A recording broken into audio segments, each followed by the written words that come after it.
జబ్బు నీకొచ్చిందన్న విషయాన్ని నా దగ్గర ఎందుకమ్మా దాచిపెట్టావు? ఈ విషయం తెలిసి మీరు నన్ను ఎక్కడ ద్వేషిస్తారోనని, దూరం అవుతారోనని భయపడ్డాను.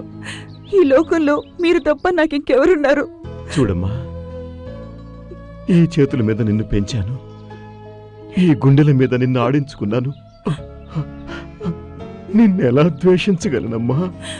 తాతయ్య, నేను పెంచి పెద్ద చేసిన మొక్క నా కళ్ళ ముందే ఇలా అర్ధాంతరంగా వాడిపోతుంటే నేను భరించలేకపోతున్నానమ్మా. తాతయ్య, మీరిలా అన్నం నీళ్లు మానేసి ఎన్ని రోజులను ఉంటారు? పదండి భోంచేద్దాం. నాకు ఆకలి చచ్చిపోయిందమ్మా. నా కళ్ళ ముందు నువ్విలా కృషించిపోతుంటే నాకు చావాలనిపిస్తోంది, నాకు చావాలనిపిస్తోందమ్మా. నాకు ధైర్యం చెప్పాల్సిన మీరే ఇలా అధైర్యపడిపోతే నేనెలా తట్టుకోగలను చెప్పండి? మీరే చెప్పండి తాతయ్య. అవునమ్మా, నేను నా గురించి ఆలోచించాను కానీ నీ గురించి ఆలోచించలేదమ్మా. పదమ్మా, వెళ్దాం.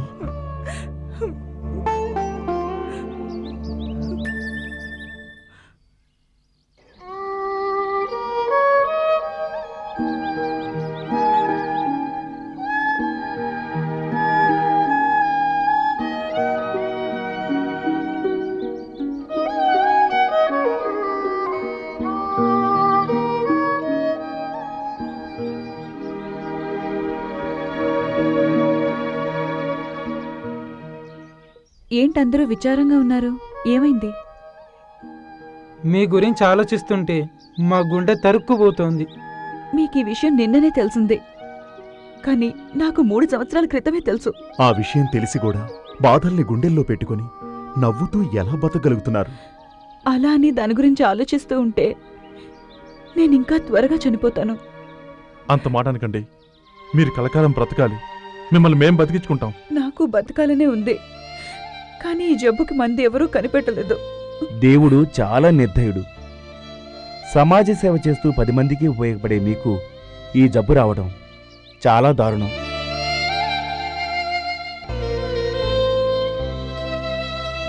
Don't be so emotional.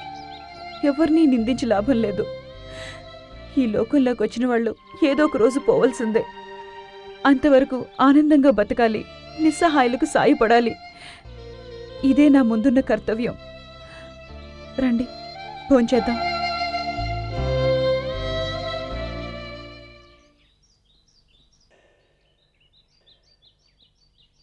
తాతయ్య, ఏమ్మా? లాయర్ శివరాం గారు వస్తున్నానని ఫోన్ చేశారు. మీకు తెలుసా? లాయర్ శివరాం ఎందుకమ్మా?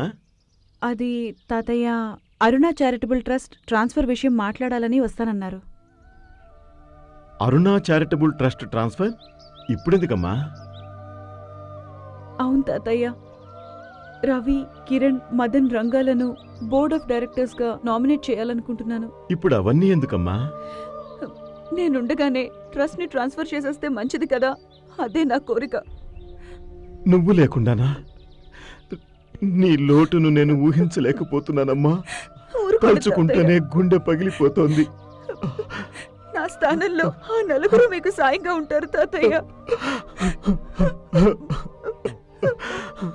నా కోరిక, మీ కోరిక, పైనున్న అమ్మ నాన్న కోరిక ప్రకారం ఈ ట్రస్ట్ ఎప్పటికీ ఆగిపోకూడదు, ఎప్పటికీ మూతపడకూడదు, ఎప్పుడూ నడుస్తూనే ఉండాలి. ఇదే నా చివరి కోరిక.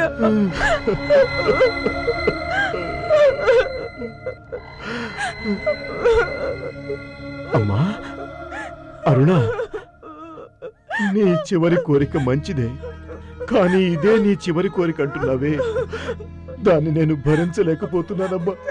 దాన్ని నేను భరించలేకపోతున్నానమ్మా.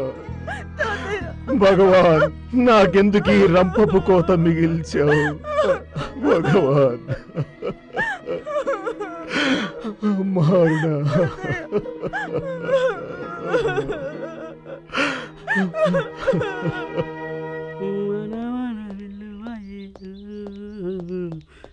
ఏంట్రా హడావుడిగా ఎక్కడికి వెళ్తున్నావు? ఏం లేదు మమ్మీ, పార్క్ దగ్గర రెస్ట్ తీసుకుంటా. చాట్ బండ దగ్గరికి వెళ్ళి చాట్ తినిసి వచ్చేస్తాను. అక్కడ ఫ్లైఓవర్ దగ్గర ఫ్రెండ్ వెయిట్ చేస్తున్నాడు, మాట్లాడి వచ్చేస్తాను. రే, నీకు బ్రతకాలని లేదా? అది సరే గాని కొంప మునిగింది రోయ్.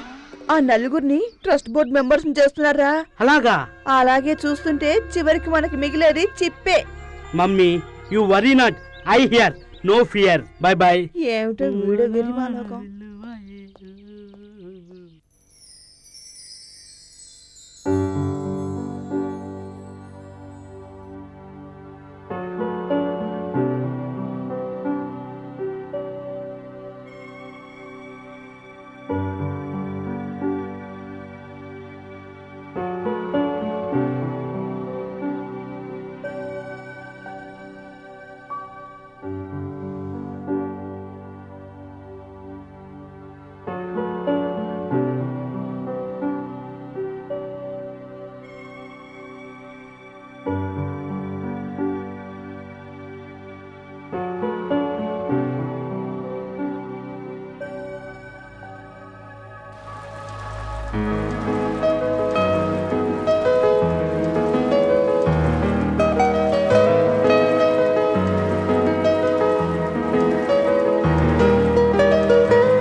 ఓ మదర్, నువ్వెలాగైతే కోరికలన్నింటినీ అధిగమించి సన్యాసినిగా మారి సమాజ సేవే పరమావధిగా భావించి జీవించి తరించినావో అటువంటి జీవితాన్నే నాకు ప్రసాదించు.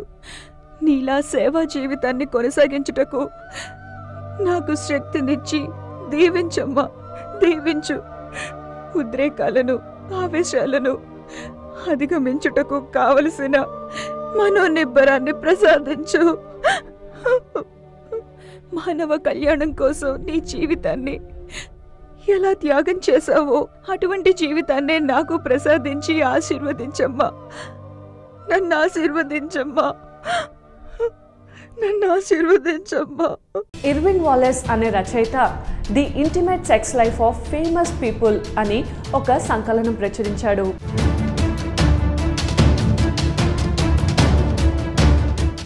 ఫెటిష్ అంటే నగ్నంగా నిద్రించడం అనే విభాగం కింద గాంధీ పేరు కనబడుతుంది.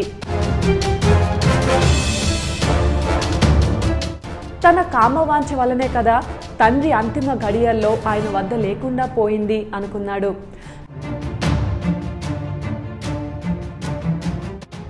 గాంధీ బ్రహ్మచర్య ప్రయోగాల గురించి అర్థం చేసుకోవాలంటే సెక్స్ గురించి గాంధీ అభిప్రాయం తెలుసుకోవాలి.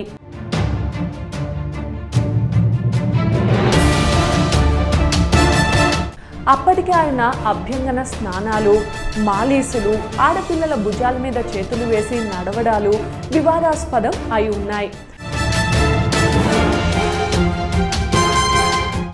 దీక్ష శారీరక బ్రహ్మచర్యానికే పరిమితం కాకుండా మానసికంగా కూడా తను బ్రహ్మచారి కావాలని ఆయన ఆశించాడు. దీన్ని బట్టి సెక్స్ పట్ల ఆయనకు అపరాధ భావన ఉండేదని తెలుస్తోంది. గాంధీ ఆ స్త్రీలను తన పక్క మీద తన దుప్పట్లోనే పడుకోమనేవారట. 2010లో జార్జ్ ఆడమ్స్ అనే ఆయన గాంధీ నేకెడ్ అంబిషన్ అనే పుస్తకం రాస్తూ మళ్ళీ వీటి గురించి విమర్శించాడు. గాంధీ ట్రూత్ రాసిన ఎరిక్ ఎరిక్సన్ సిద్ధాంతం ప్రకారం గాంధీ జీవితంలో మాతృత్వ భావనకు ముఖ్య స్థానం ఉంది. ఒంటరితనం అనుభవించినప్పుడు ఆయన తల్లి ప్రేమకై తప్పించి స్త్రీ కౌగిలిలో సేద తీరేవాడు. నౌఖలి పర్యటన తర్వాత నుంచి క్రమం తప్పకుండా ఆయన పక్కనే లంగా జాకెట్ వేసుకొని పక్కనే పడుకునేది. తన భర్తకు ఈ వ్యవహారం నచ్చలేదని కూడా ఆమె చెప్పింది. ముందేను సమర్థిస్తూ శివసేన అధినేత బాల్ ఠాక్రే గాంధీతో పోల్చి తేల్చాడు.